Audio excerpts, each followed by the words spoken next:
tonight. Central Bank Governor promises INEC availability of funds.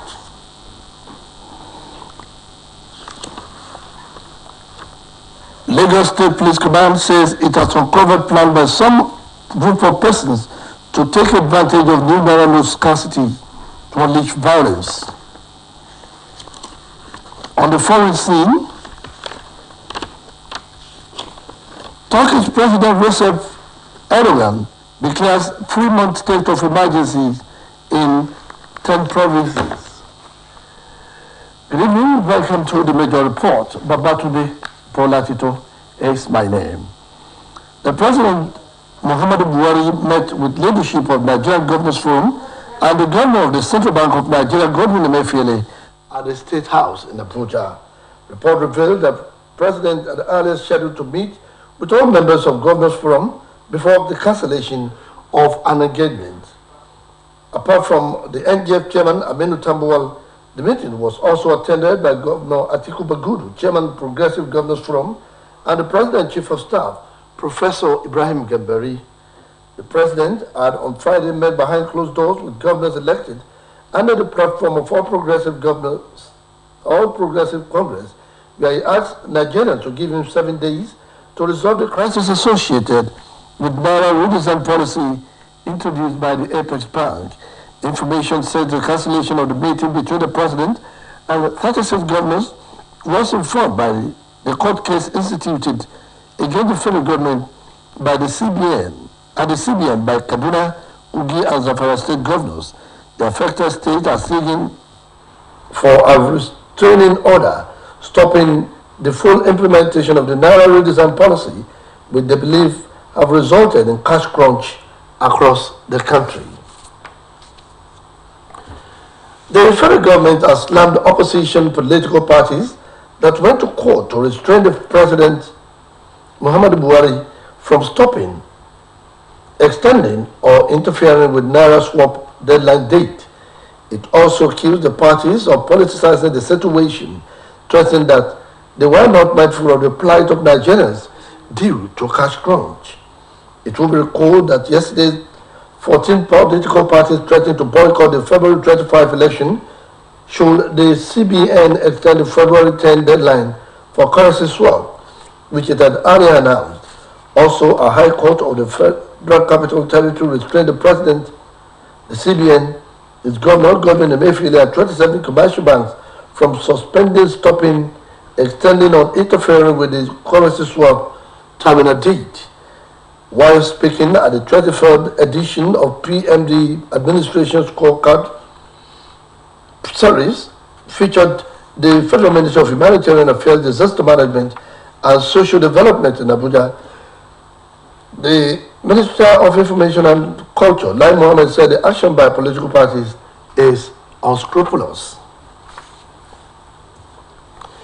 Lagos State Police Command says it has uncovered plans by some group of persons to take advantage of the new Naira note scarcity to unleash violence in some parts of the state.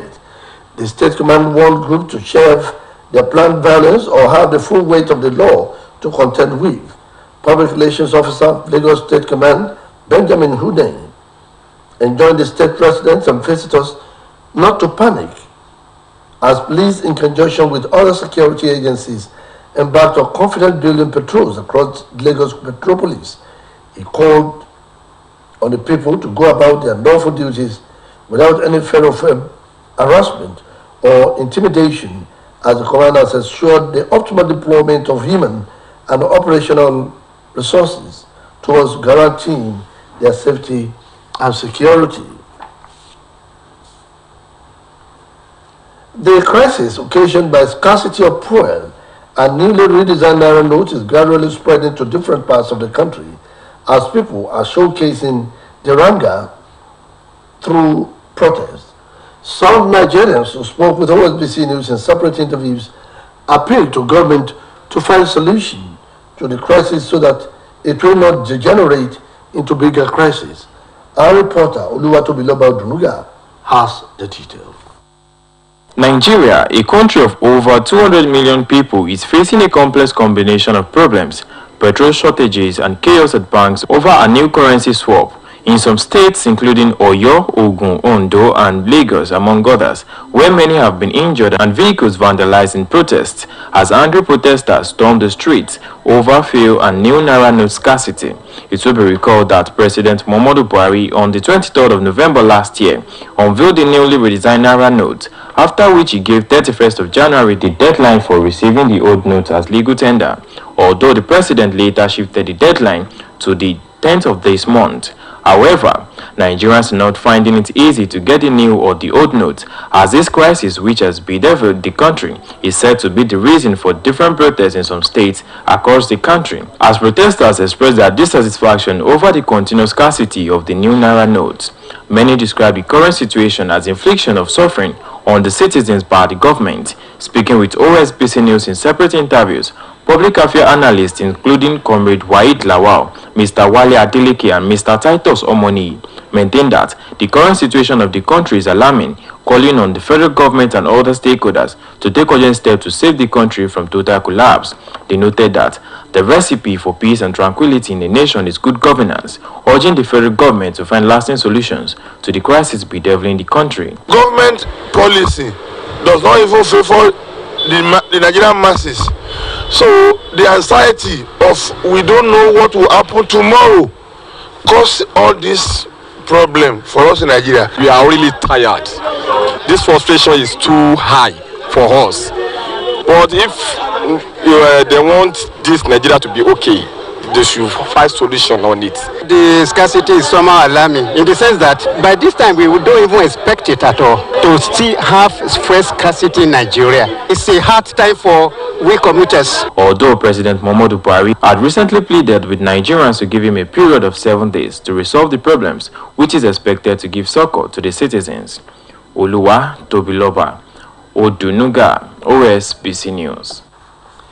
Meanwhile, there are reports that oil marketers under the aegis of Independent Petroleum Marketers Association of Nigeria have directed its members to suspend all operations across the country.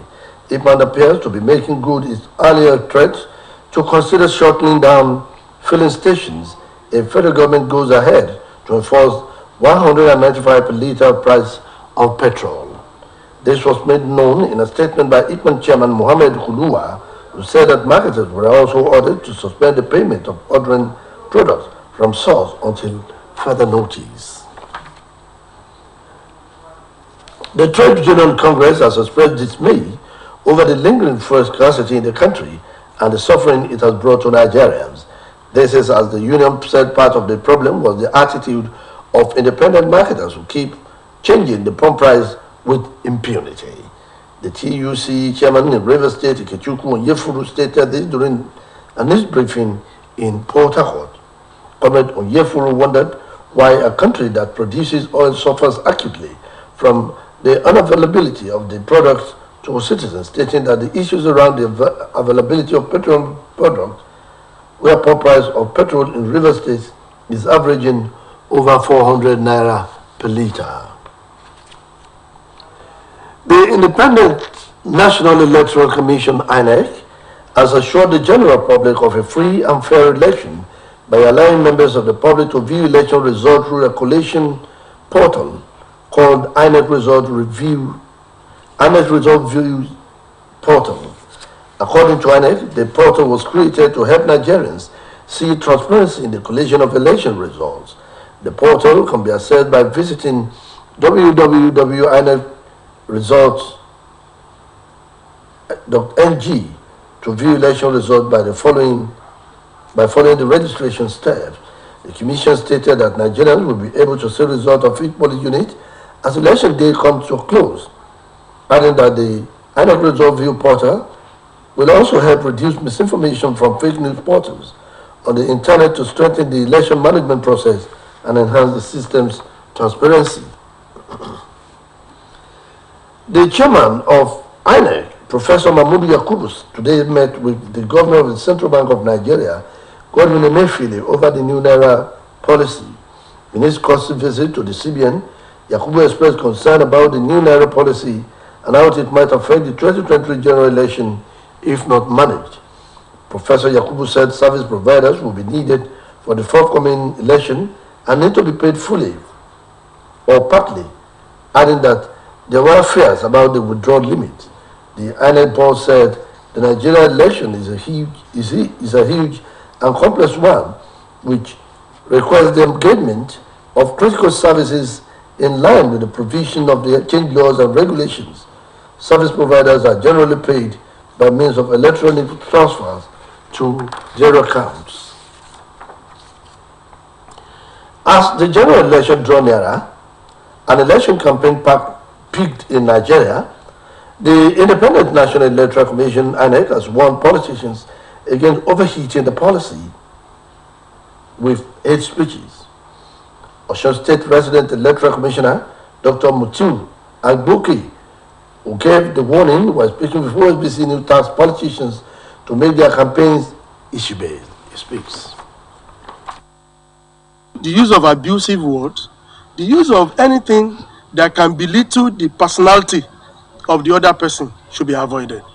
And that is why even there are some songs that the content are meant to derogate or to, bring the other person down. The law, is very frowned at it. So when you want to campaign, make your campaign, hatred-free. Make your campaign abuse-free. Allow an atmosphere of friendship. Campaign should be a carnival-like. Just like election is expected to be a carnival-like. So we do not want you to campaign and bring about hatred amongst yourself. So the law frowns at it. And if you look at the section of the law very well, there is a consequence to it. And that is why if anybody wants to go on campaign, you must inform security. INEC must also be carried along so that proper documentation can be made. So my advice to political parties is that avoid hate speech, don't abuse one another, don't cast aspersion on one another, and don't create a situation of hatred, because after election, we are going to have our lives to live together. The federal government, through the National Population Commission, has signed a landmark deal with Nigeria Integrated Technology brand Xenos for the supply of tech components and other accessories for the 2023 National Census Project, further justifying President Muhammadu Buhari's administration's commitment to local content promotion. The contract, worth over 85 billion naira, was awarded to Xenos after ratification by the Federal Executive Council. In a statement from the company, which has already commenced supply for the first batch of about 100,000 units of the personal digital assistance devices required for the nationwide enumeration, emerged as the preferred technical partner of the exercise, scaling a rigorous bid process involving other local and international competitors. The company met the rating as an indigenous technology powerhouse with global connection that has consistently enjoyed the confidence of leading original equipment manufacturers and other tech heavyweights the world over. Ossun State Governor Senator Ademola Adeleke is committed to ensuring communal peace and unity among residents of towns and villages in the state. The Commissioner for Boundary Settlement, retired Justice Kunle Adeigbe, stated this while presiding over a series of boundary issues. Before him, Saheed Adeboje has the detail. The Boundary Committee has the Deputy Governor Prince Kola Adewusi as the chairman, with the Surveyor General, Commissioner of Police, among others as members.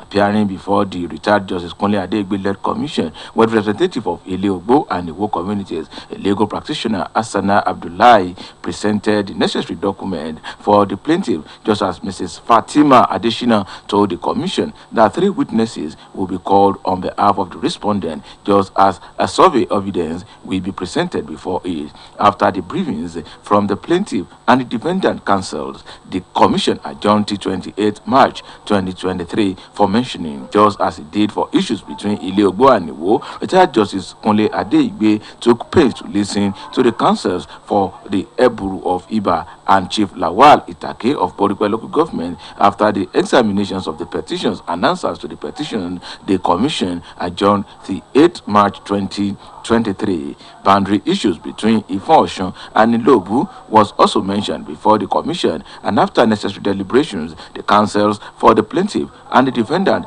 assured that peace will be sustained in the two communities pending the decision of the commission. Therefore, the sitting adjourned till 18th of April 2023. In the meantime, the counsel to the Egbedi and Erin-Osun communities have sought adjournment till 23rd of March 2023. Speaking shortly after the sitting, the Commissioner for Boundary Settlements, retired Justice Kunle Adeigbe, appreciated the state government for always finding ways of promoting peace in all communities that make up Osun State. Retired Justice Adeigbe assured that all boundary crises will be settled. The various communities, including Ifon, Olulu against Ilobu, Egbedi against Erin-Osun, Ilobu against Oluwo. Those are boundary matters that we handle here. The counsel to the parties have always assured the commission, the panel, that they will maintain peace pending the final determination of whatever dispute they have in the various areas. He called on the aggrieved parties to sheath their sword and embrace peaceful coexistence as being promoted by the present administration. For Osbc News, this is Saeed Adeboye reporting. Now, you're welcome to our sports segment.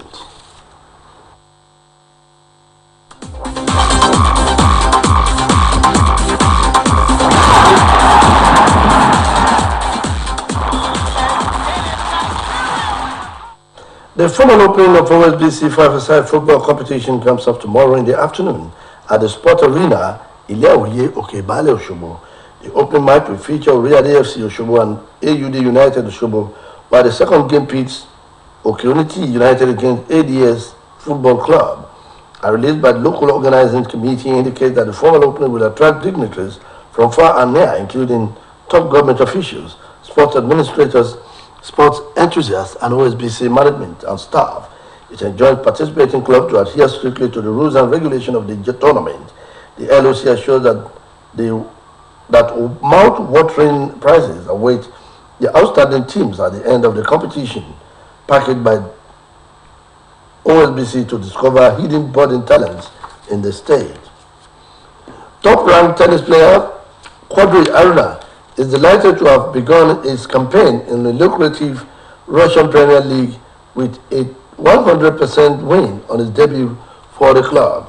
A delighted Aruna described the league as a competitive one while hailing his teammates for their dedication to the team triumph in the fourth round. Matayo Adebono has this and more from the world of sports. Showed class as they recorded victories in all the three matches to earn Frankel Gazprom Orebog the fourth round victory at the Russian Table Tennis Center in Moscow. Aruna also teamed up with Chinese international Ain Yan and Russian national champion Alexander Shiberv to help Frankel Gazprom Orenburg record 5 straight wins in the top league table ahead of their close rivals. In the final matches played, it was Aruna that salvaged victory for the team in the fourth round, which earned his team 3-1 win to end the fourth round unbeaten. In the meantime, former Portugal and Real Madrid boss Carlos Queiroz has been appointed Qatar head coach, replacing Felix Sanchez. His contract lasts until 2026 World Cup in the United States, Canada, and Mexico. Queiroz, who is 69 years, led Iran at the 2022 World Cup and has also managed South Korea, Colombia, and Egypt. Qatar took part in the World Cup finals for the first time last year as host, losing all 3 group games to Ecuador, Senegal, and the Netherlands. In another development, British heavyweight Anthony Joshua will fight Jeremy Franklin on the 1st of April at the O2 Arena in London. Joshua, who is 33 years, who fought back-to-back fights to world champion Alexander Usyk, will be seeking a fourth win since beating Kubra Pulev in 2020. Franklin was beaten on point by Britain Dillian White in November, marking a first lose in 22 fights for the 29-year-old American. Joshua, a two-time world champion, lost by split decision as he sought to recapture the unified heavyweight title from Usyk in August. That was the Watford fighter third career defeat in 27 bouts, following a shock loss to Andy Ruiz Jr. in 2019, which he later avenged. Montayo Adebodo reporting for Osbc News. Welcome back. Turkish President Recep Tayyip Erdogan has declared a 3-month state of emergency in 10 provinces hit by devastating earthquake and several aftershocks that have killed thousands of people and turned buildings to rubble across southeastern Turkey and northwestern Syria. Details of these and other stories are packaged by Abu Jalil at the BBC of our foreign desk. Erdogan declared the state of emergency to ensure that the rescue and recovery work can be carried out quickly. Erdogan said 70 countries had offered help in search and rescue operations and that Turkey planned to open up hotels in the tourism hub of Antalya to the west to temporarily house people affected by the quake. According to him, the death toll in Turkey had risen to 3,549, with the total number of people killed, including those in northern Syria, exceeding 5,000. The United Nations said M23 rebels have killed at least 171 civilians during a massacre in the Eastern Democratic Republic of Congo. In a document summarizing abuses committed in the DRC, the United Nations Joint Human Rights Office said the M23 had executed at least 171 civilians in the settlement of Kinshishi and Bambo in eastern North Kivu province. The massacre provoked outrage in the DR Congo, where the Tutsi-led M23 had captured swathes of temporary in North Kivu since late 2021 and displaced hundreds of thousands of people. A preliminary UN probe initially found that 131 civilians had been killed while some 300 had been killed. In a statement today, the United Nations noted that it had recorded nearly 6,000 human rights violations in the DR Congo. Israel forces have killed a Palestinian teenager during a raid in the West Bank city of Nablus. The Palestinian Health Ministry said a day after Israel killed 5 Palestinians in Jericho as part of its intensified raid in the occupied territory. The ministry said 17-year-old Hamza Ahmad al-Askar was killed with a bullet in the face fired by the occupant soldiers during the aggression on Nablus. The Israeli army described al-Askar as a gunman who had fired on troops. Report says the 17-year-old has become the latest casualty in what is already one of the most violent periods in the occupied West Bank since 2002. It added that the number of Palestinians killed in Israeli forces since the beginning of this year had reached 42, including civilians and fighters, raising fears of a third Intifada or mass Palestinian uprising. Abdul Jalil at OSBC News. That report concludes the major report for tonight. It was edited by Michael Adeniyi. Babatunde Bolatito is my name. Good night.